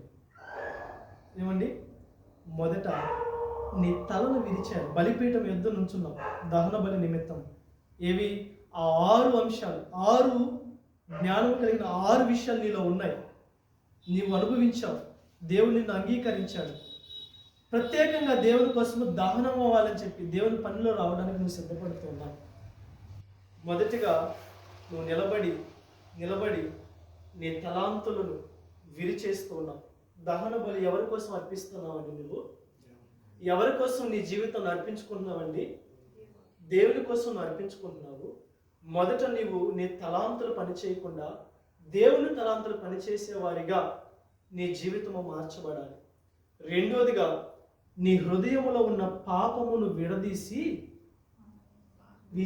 పాడేసేవాడిగా ఉండాలి. నీ జీవితం, నీ హృదయములు ఏదైతే పాపం, ఎందుకంటే నీ నోటిలో, నీ హృదయముల నుంచి వచ్చే మాటల ద్వారానే నీ జీవితం అపవిత్రం అవుతున్నదని దేవుని వాక్యం సెలవిస్తుంది. నీ జీవితమే కాదండి, నీ హృదయంలో వచ్చే మాటల ద్వారా దేవుని నామానికి అవమానకరంగా. ఎందుకో చెప్పనా? నీవు దేవుని చేత అంగీకరించబడ్డావు, దేవుని నిమిత్తమై కన్నీళ్లు కార్చావు, సమాధాన పడ్డావు, నిష్కలంగా జీవించావు, పరిశుద్ధాత్మ అనుభవంలో నీవు ఉన్నావు. ఏమండి, సమాధానం కలిగి ఇంకా ముందుకు సాగుతూ ఉన్నావు. అలాంటి నీవు కూడా ప్రార్థన అనుభవంలో నీవు కూడా సాక్ష్యమును పొందుకున్న నీవు కూడా దేవుని కోసం అర్పించవలసిన నీవు కూడా నీ హృదయంలో పాపం అనేది విడిచిపెట్టకుండా నీ ద్వారా, నీ వల్ల, నా వల్ల, మనందరి వల్ల మన హృదయంలో ఉన్న పాపం అంట ఆయన నామానికి అవమానకరంగా ఉందండి. రెండోదిగా నీ హృదయంలో ఉన్న పాపమును విడిచిపెట్టి ఆయన కోసం నీవు దహన బలిగా సిద్ధపడేవారిగా, విడిచివేసేవారిగా ఉండాలి. మూడోదిగా ఇక్కడ ఏం చెప్తున్నా అండి? రెక్కలను చీల్చివేయాలంట. రెక్కలను చీల్చివేయాలి. ఫిలిప్పీలు రాసిన పత్రిక 2:5 చదువుతున్నాం.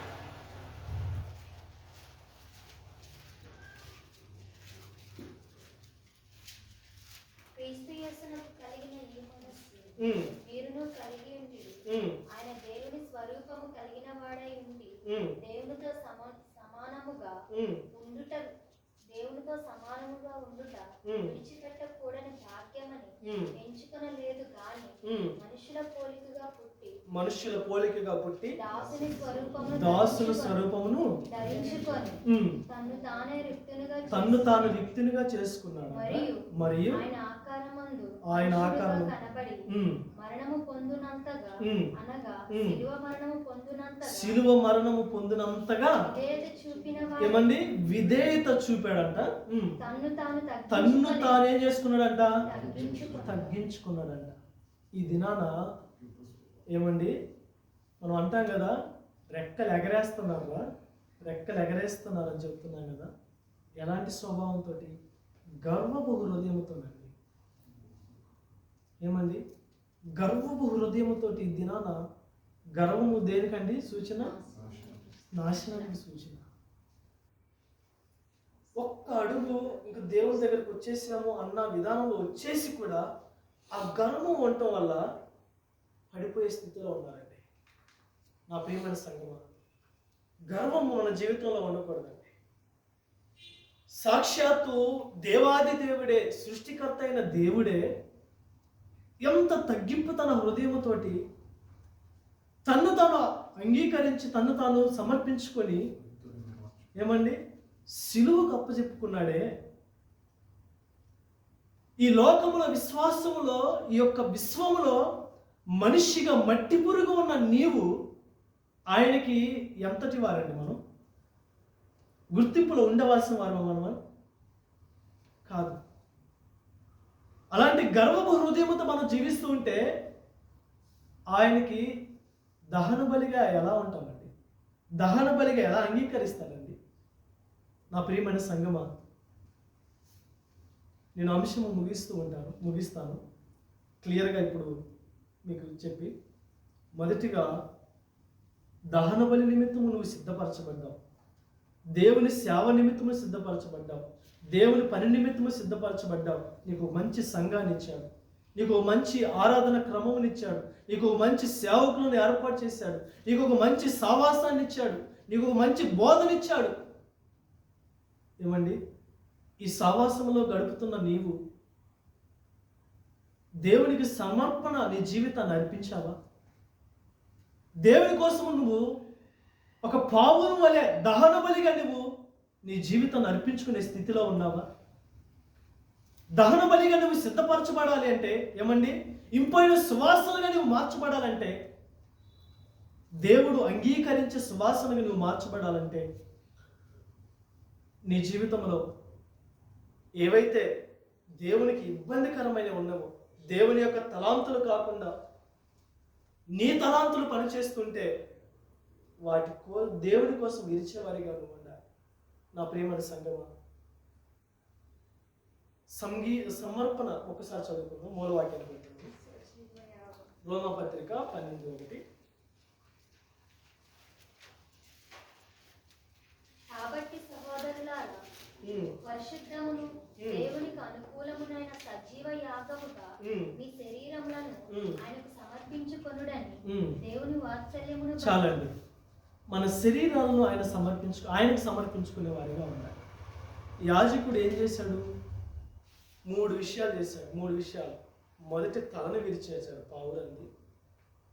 ఏమండి, మొదటి నా తలని విరిచేశాడు. రెండోదిగా నా పొట్టలో ఉన్న, నా హృదయంలో ఉన్న వాటిని దూరపరిచి తీసివేసి పారవేశాడు. మూడోదిగా నా గర్వాన్ని, నా రెక్కలను తీసివేశాడు. ఇప్పుడు చదువుకుందాం. లేవికాండము తర్వాత 17 వచనం చదువుకుందాం.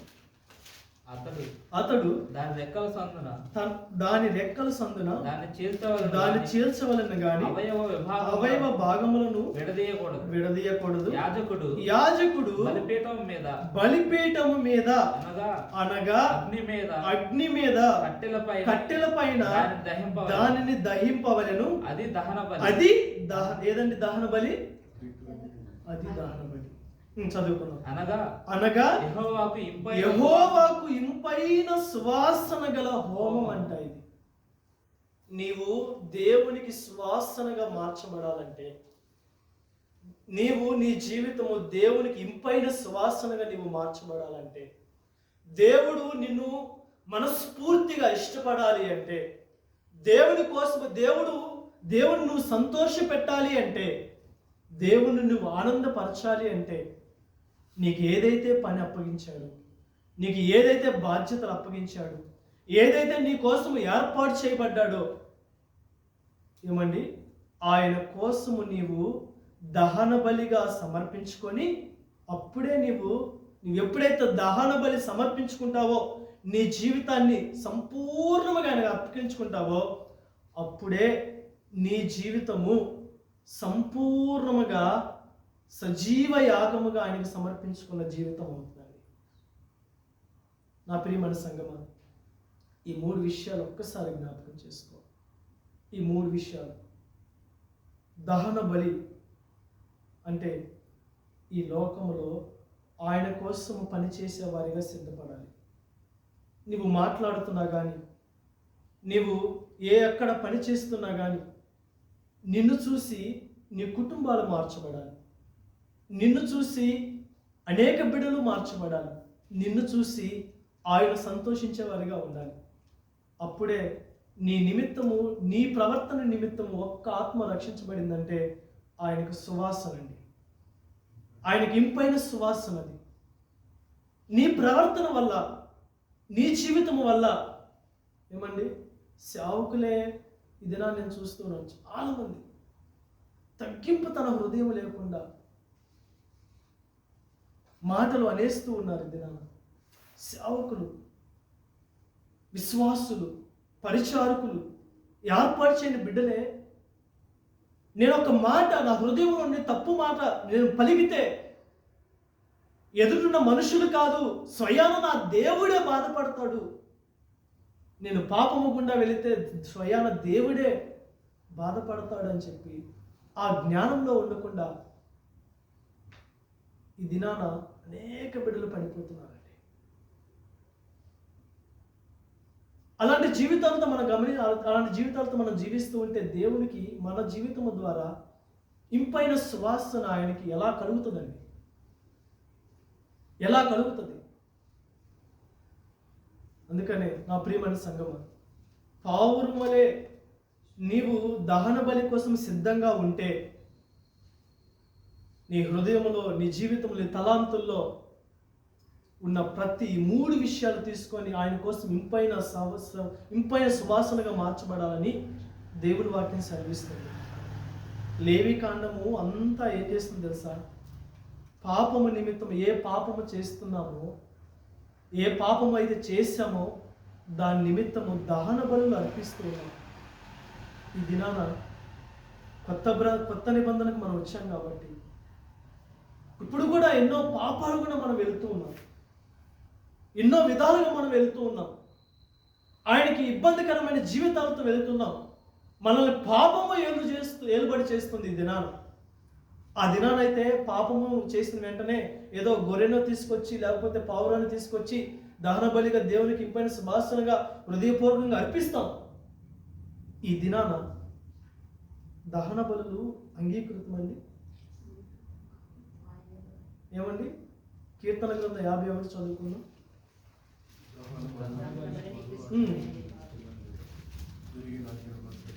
ఏ మనస్సు అంటండి? విరిగి నలిగిన మనస్సు. చదువుకున్నాం. నీవు బలిని కోరువాడు కావు, కోరిన ఎడల నేను అర్పించుదును. దహన బలి నీకు ఇష్టమైనది కాదు, విరిగిన మనస్సే దేవునికి ఇష్టమైన బలులు. దేవా, విరిగి నలిగిన హృదయమును నీవు అలక్ష్యము చేయవు. నీ కటాక్షము చొప్పున సియోనుకు మేలు చేయము, యెరూషలేము యొక్క గోడలను కట్టించుము. అప్పుడు నీతియుక్తమైన బలులను, దహన బలులను, సర్వాంగ హోమములను నీకు అంగీకృతములగును. అప్పుడు జనులు నీ బలిపీఠం మీద కోడెలను అర్పిస్తారు. ఈ దినాన దహన బలులు, కోడులను అర్పించటము, పావురాలు అర్పించటము ఏం లేదండి. నీ హృదయాన్ని అర్పించుకొని మోకరించి కన్నీళ్లు కారుస్తూ ప్రార్థిస్తూ మొరపెడుతూ దేవుడిచ్చిన పని కోసము, నీ జ్ఞానము కాకుండా దేవుని జ్ఞానం కోసము మొరపెట్టుకుంటూ దేవుని పనిలో సంపూర్ణంగా నీ జీవితాన్ని దేవునికి అర్పించుకోవడం. నా ప్రియమైన సంగమా, మీరు ఏకాంతముగా ప్రార్థించి దేవుని కొరకు దేవుని ఏకాంతముగా కలుసుకునే అనుభవంలోకి మీరు ఉండాలి. నిత్యము దేవుని స్తుతించే అనుభవంలోకి మీరు ఉండాలి. దేవుని కోసము పోరాడే బిడ్డలుగా మీరు ఉండాలి. దేవుడు ఎందుకు మిమ్మల్ని ఏర్పాటు చేసుకున్నాడు? దేవుడు ఎందుకు మిమ్మల్ని ఈ లోకంలోకి తీసుకొచ్చాడు? దేవుడు ఎందు నిమిత్తము ఆయన మిమ్మల్ని సొంత బిడ్డలుగా ఎన్నుకున్నాడు? జీవ గ్రంథముల నీ పేరును ముద్రించాడు. దాన్ని తప్పిపోకుండా ఇంపైన సువాసన వలె నీ హృదయాన్ని అప్పచెప్పి అనేక హృదయాలను ఆయన కోసం సంపాదించేవారిగా నువ్వు ఉండాలి. ఈ వాక్యము ఎక్కువ పరిచర్య నిమిత్తం వెళ్ళింది, ఎక్కువ దేవుని పనిలో ఉండేవారి నిమిత్తం వెళ్ళింది. ఎందుకు తీసుకున్నానంటే ఇక్కడ చాలా మీకు అందరూ నేను చూశాను, కొన్ని దినాల నుండి చూశాను కాబట్టి ఆసక్తి కలిగి వచ్చారు. ఈ యొక్క ప్రార్థనే కాదు, నేను గమనిస్తూ ఉంటాను ఆసక్తి కలిగిన బిడ్డలు కాబట్టి నేను వేరే అంశం తీసుకుందాం అనుకున్నాను. కానీ ఎందుకో దేవుడు కృప చూపించాడు.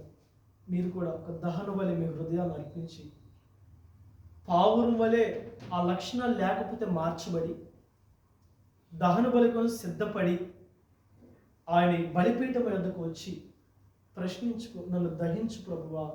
దహన బలి అంటే ఏం లేదండి, అగ్నిచేత కాల్చబడి బూడిదవ్వటమే. నీ జీవితము ఆయన కోసము కాల్చివేయబడటమే. అదే కదండి మన గురి గమ్యము. ఏమండి, మన గురి గమ్యం ఏముంది? ఆయన కోసము, ఆయన సన్నిధి కోసము ఎదురు చూడటమే కదా, ఆయన దగ్గరికి చేర్చబడటమే కదా, ఆయన ఇచ్చిన పని చేయటమే కదా. నీకు కుటుంబాన్ని ఇచ్చాడు, నాకు కుటుంబాన్ని ఇచ్చాడు, మనందరికీ కుటుంబాలు ఇచ్చాడు. కానీ పోషిస్తుంది ఆయనే కదా. ఏది ఎప్పుడు కావాలో అదే అనుగ్రహిస్తూ ఉన్నాడు. పొద్దున వాక్యం చెప్పాడు అన్నగారు మామూలుగా, ఆయన పనిలో నీవు ఉంటే నీ పని ఆయన చేస్తాడు. ఆయన కోసము నువ్వు దహించబడితే ఆయన నీ కోసము దహించబట్టడానికి సిద్ధంగా ఉన్నాడండి. దహించబడ్డాడు కూడా ఆల్రెడీ. ఇంకను కన్నీళ్ళు గారుస్తున్నాడు, ఇంకను కన్నీటికి బదులు రక్తాన్ని గారుస్తున్నాడు. తెలుసా నేను చెప్పడానికి? తండ్రి దగ్గర నుండి మొరపెడుతున్నాడు నీ కోసం. నీవు దహన బలి కోసం సిద్ధంగా ఉంటే దేవుని పని కోసం నువ్వు ఇంపైన సువాసనగా అగ్ని మీద కాల్చబట్టు నేర్చుకో. శ్రమలు వచ్చిన వెంటనే వాటిని ఆధారం చేసుకొని దేవుని దగ్గరికి మెట్టులుగా వెళ్ళు. ఆ శ్రమను జయించడానికి కావలసిన బలముగా మీరు పొందుకోండి దేవుని. ఆ శ్రమ ఒకసారి నేను నా అనుభవాన్ని చెప్తాను, నేను ముగిస్తాను. నా అనుభవం ఏంటంటే, ఒకసారి నాకు ఉద్యోగం అంటే శుక్రవారం పూట నేను ఫాస్టింగ్ ఉండటానికి ఇష్టపడతాను మామూలుగా. సాయంకాల సమయం ఫుల్. ఆ రోజు ఏం జరిగిందంటే, బాగా వర్క్ ఉంది ఆఫీసులో, బాగా నా ముందు కూడా నిద్ర లేదు. అయినా కానీ కొంచెం చేయాలి, కొంచెం ప్రభుతో గడపాలి, ఏదో చేయాలి, నామకార్థంగా కాదు కానీ ప్రభుతో గడపడం నాకు ఇష్టం. ఏదైనా శ్రమ వచ్చిందంటే ఇంకా ఇష్టపడతాను, ఎందుకంటే దాన్ని ఆధారం చేసుకుని పక్కన పెట్టేసి ప్రభుతో గడిపేద్దాం చూడండి, దాన్ని ఇష్టపడతాను. ఆ రోజు ఉపవాసం ఉండి ప్రార్థిద్దామని చెప్పి ఒక రూమ్కి వెళ్ళి రూమ్ తలుపులు వేసుకొని ప్రార్థిస్తున్నాను. కానీ నా శరీరం అనేది నా కంట్రోల్లో లేదు. ఎందుకంటే ఆల్రెడీ ఫుల్ మీటింగ్స్, వర్క్ చేయలేకపోతున్నాను. నాకు అర్థమైంది. కానీ నేను తెగించా, ఖచ్చితంగా చెయ్యాలి ప్రభువా అని. నన్ను ఆ దినాన నా బలహీనత, నా శరీర బలహీనతని ఆధారం చేసుకొని స్వయాన నేను బలిపీఠం చెప్తున్నాను, సాతానుగాడు నన్ను ఏలుబడి చేయాలని చూశాడు. సాతాను ఏందో వాడు ఏం చేశాడు తెలుసా? ఏం చేయాలి తెలుసా? ఈ ప్రార్థన చేస్తే, దేవుని కోసము ఈ యొక్క ధూపము సువాసన వేస్తే దేవునికి ఇంపుగా ఉంటుంది. దేవునికి ఇంపుగా ఉండకూడదు కాబట్టి ఎక్కడ ఆపేయాలి? ఇంటి దగ్గర ఆపేయాలి అని చెప్పి నేను ప్రార్థిస్తున్నాను. నాకు తెలియకుండానే నా శరీరము నిద్రపోతుంది, కానీ ఆత్మ మాత్రం ఖచ్చితంగా ప్రార్థిస్తుంది. నేను వాడితో మాట్లాడుతున్నా, నేను వాడికి వార్నింగ్ ఇస్తున్నా. ఏమని? నేను లెగలేకపోతున్నాను, కానీ స్తుతిస్తూ ఉన్నాను. నా శరీరం అస్సలు సహకరించట్లేదు. ఒకే ప్రార్థన చేస్తాను వాడికి. ఒక్కసారిగా 1 గంట 2 గంటన్నర సేపు అట్లనే పడుకుని ఉన్నా, కానీ స్తుతిస్తున్నా. స్తుతి ఆగదు, ఇప్పుడు కూడా ఆగదు. స్తుతి ఆగదు హృదయంలో. ఇప్పుడు వాడికి చెప్తున్నా లేచి, ఇంకెంటనే ఒకసారిగా లేచి చూస్తే టైం అయిపోయింది, చాలా అర్ధరాత్రి అయిపోయింది. వాడు కూర్చోబెట్టి చెప్పా, నన్ను ఆటంకపరిచావు కదా, ఈ రాత్రి కాల సమయంలో నన్ను ప్రార్థించకుండా శరీరంగా, ఆత్మగా ఓకే, శరీరం కూడా సంపూర్ణంగా ఆయనకు సమర్పించుకున్న నన్ను శరీరము బలహీనతలో ఉందని ఆధారం చేసుకొని నువ్వు నన్ను ఆటంకపరిచావు కదా. ఉపవాసము దేవునికి ఇంపైన సువాసన. నేను ఒక పూటే ఉంటాను కదా, ఇప్పుడు రేపు శనివారం వస్తుంది, నువ్వేం చేస్తావు? నేను ప్రశాంతంగా ఇప్పుడు నిద్రపోయి రేపు ఇదిగో నన్ను ఇప్పుడు ఆటంకపరిచావు కాబట్టి రెండు పూటలు ఉపవాసం ఉంచి దేవునికి ఇంపైన సువాసనగా మార్చబడతా అని అంటే, వాడు ఇంతవరకు నన్ను డిస్టర్బ్ చేయడు సాయంత్రం కూడా. ఎందుకంటే నాకు గొప్పతనం కాదు, అనుభవం చెప్తున్నాను. ఎందుకంటే దేవుని వాక్యం స్పష్టంగా చదివిస్తుంది, మొదట దేవునికి లోబడి ఉండి అపవాదిని ఎదిరించండి అని. నా సొంత శక్తితోటి, ఇదిగో నాకు అన్నగారే చెప్పారు, 2017లో చెప్పాడు, నువ్వు ఎక్కడి గురించి ప్రార్థనకి వెళ్తున్నా కానీ, ఎవరి గురించి ప్రార్థన చేస్తున్నా కానీ, నువ్వు అన్ని దృష్టిలో పెట్టుకొని దేవుడి చిత్తం ఉందా లేదా, ముందు దేవునికి లోబడి ఉందని నేను రాసుకుంటా బైబిల్లో కొన్ని విషయాలు, దైవ సేవకులు చెప్పిన వెంటనే. ఎందుకంటే అన్నగారు చెప్పిన వెంటనే ఒక విషయంలో నేను పడిపోవాల, దేవుడు అక్కడ సాతానుగాడు పొంచి ఉన్నాడు. అన్నగారి ద్వారా అక్కడ ఆగిపోవటం వల్ల నాకు అక్కడ నుండి అనుభవాలు ఇచ్చాడు, మంచిగా జాగ్రత్త పట్టడం నేర్పించాడు. ఎలా తెలుసా? మొదట దేవునికి లోబడి ఉంటే ఏవి కూడా మనల్ని ఏమి చేయలేమండి. ఆయనకు లోబడి ఉండు. నేను ఒక్కటే చెప్తా, నా జీవితము ఆయనకి దహన బలిగా ఉంది. నా జీవితము ఆయనకి ఇంపైన సువాసనగా మార్చబడాలి. నా భార్యో లేకపోతే నా తల్లిదండ్రులో లేకపోతే వీళ్ళెవరు కాదు, మొదట ఆయన. వీళ్ళందరూ నాకు ఇచ్చిన బాధ్యత. వీళ్ళందరినీ ఆయనకి దగ్గరికి చేర్చడం నా బాధ్యత. ఎప్పుడు మనము దహన బలిగా మార్చబడితే, నీ కుటుంబాన్ని ఎప్పుడండి ఆయన దగ్గరికి చేర్చబడేది? నీకు ఇచ్చిన బాధ్యతను సక్రమంగా నెరవేరుస్తేనే. అందుకనే నా ప్రియమైన సంగమా, ఆలస్యమైంది, నన్ను క్షమించండి. అందరూ తర్వాత వెళ్ళేది లేదు కాబట్టి కొంచెం చిన్నగా లోతుగా చెప్తున్నాను. కొంత కూడా కట్ చేశాను నేను. అందుకని మీరు పావురం వలె సిద్ధంగా ఉండాలి. సజీవ యాగముగా దేవునికి సమర్పించుకోవడానికి సిద్ధంగా ఉన్న పావురము మీరందరూ, మనమందరము మన తలాంతులు తల విరుచుకునే వారిగా ఉండాలి. దేవుని తలాంతులతో మన జీవితము, పరిచర్య జీవితం ముందుకు వెళ్ళాలి. మన హృదయంలో ఉన్న పాపము దేవునికి ఇబ్బందికరంగా ఉండకుండా పాపము నుండి విడిచిపెట్టి మంచి మాటలు, పరిశుద్ధమైన మాటలు మాట్లాడుతూ, హృదయపూర్వకమైన మాటలు దేవుని స్తుతిస్తూ ఆయనకి దహన బలిగా అర్పించుకునే వారిగా ఉండాలి. గర్వం అనేది, రెక్కలనేది మనది లేకుండా తగ్గింపు తన హృదయముతోటి దహన బలిగా ఎప్పుడైతే ఉంటావో, నీ జీవితం ఎప్పుడు ఈ 3 విషయాల్లో తగు జాగ్రత్త కలిగి ఉంటావో అప్పుడే నీ జీవితాన్ని బట్టి ఆయన, నా జీవితాన్ని, నీ జీవితాన్ని బట్టి ఆయన ఇంపైన సువాసనగా మార్చబడింది. ఆ హృదయాన్ని దేవుడు కోరుకుంటున్నాడు. అట్టి హృదయాలు మనందరికీ నింపును గాక. ఆమేన్. ప్రార్థిస్తాను. ప్రశాంత్ ప్రార్థిస్తాను.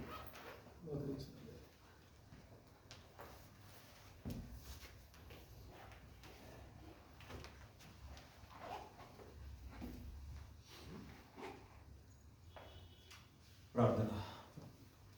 దయగలిగిన తండ్రి, కృపగల దేవా యేసయ్య, ఇంతవరకు మీరు మాతో మాట్లాడిన రీతిని బట్టి నీకు స్తోత్రాలు చెల్లిస్తున్నాం రాజా.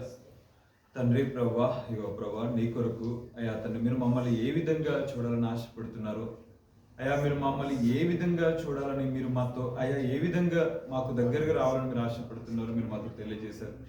మమ్మల్ని మీరు ఎలా ఉంటే ప్రభా మీరు ఇష్టపడతారని, అయ్యా తండ్రి ప్రభా మేము ఎలా ఉంటే మేము అంగీకరించబడతామని మీరు మాతో సూటిగా స్పష్టంగా మాట్లాడారు ప్రభా. అయ్యా తండ్రి యేసయ్య, మేము దహన బలిగా, సజీవ యాగంగా మమ్మల్ని మేము నీకు అర్పించుకుంటే, అయ్యా తండ్రి ప్రభా మేము నీ కొరకు అయ్యా తండ్రి మీరు మమ్మల్ని వాడుకుంటారని, అయ్యా అది కేవలము మీ యొక్క జ్ఞానం చేత, అయ్యా మీరిచ్చే శక్తి చేత అయ్యా తండ్రి అది మేము వాడబడతామని మీరు మాతో మాట్లాడుతూ వచ్చారు ప్రభా. సమాధానపూర్వకంగా అయ్యా తండ్రి ప్రభా, అయ్యా తండ్రి నీ కొరకు అయ్యా తండ్రి ప్రభా మేము కరిగిపోయే బిడ్డలుగా ఉండినట్లుగా కృపను మాకు దయచేయండి. అంతేకాదు ప్రభా, అయ్యా తండ్రి ప్రభా ఎల్లప్పుడూ కూడా ప్రభా ప్రార్థన ధూపముతో ప్రభా ఎల్లప్పుడూ కూడా ప్రభా ఆత్మలో మూలుగుచు అయ్యా తండ్రి ఎల్లప్పుడూ ప్రభా అయ్యా తండ్రి ప్రభా నీ ఎదుట పరిశుద్ధపరచబడడానికి ప్రతిదినము అయ్యా తండ్రి కన్నీళ్లతో నీ పాదాలు కడుగునట్లుగా కృపను దయచేయమని ప్రార్థిస్తున్నాము దేవా. అయ్యా తండ్రి ప్రభా మా అహము, అయ్యా తండ్రి మా అహంకారము తండ్రి, మా గర్వము ప్రభా అయ్యా విరగొట్టబడి, అయ్యా అది నలగొట్టబడి ప్రభా నీ ఎదుటి సాధుగా మార్చబడడానికి కృపను దయచేయండి.